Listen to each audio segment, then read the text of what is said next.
If you're like Lorraine Deal and Marianne Hardart, you know the value of a nickel.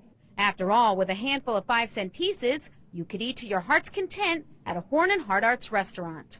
The two women co-authored a new book on the restaurant chain and guest curated an exhibit at the Museum of the City of New York called Horn and Hardart's Automat. Marianne Hardart's great-grandfather was one of the co-founders.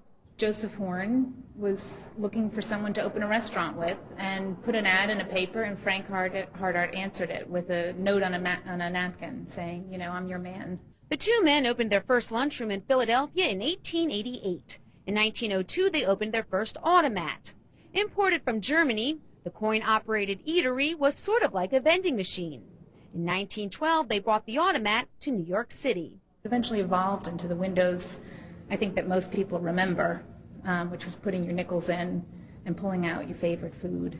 Lorraine Deal remembers going with her grandmother each Saturday. My strongest memories are going into Horn and Hardart with her. It was delicious, delightful, and for a kid, Horn and Hardart was just such a treat because you get a fistful of nickels, go over to any of those little windows and pick anything you wanted. And like many enthusiasts, she remembers each morsel.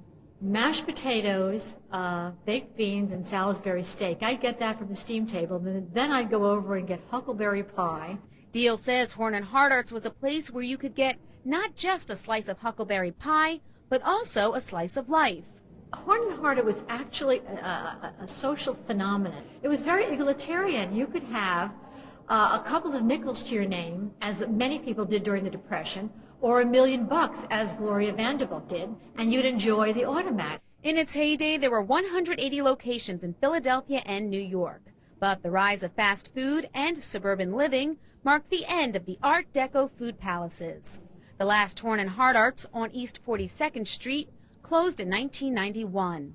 Still, organizers say the Automat machine, the Dolphin Head coffee spout, and the food itself are all part of the individual and collective memory of New York City.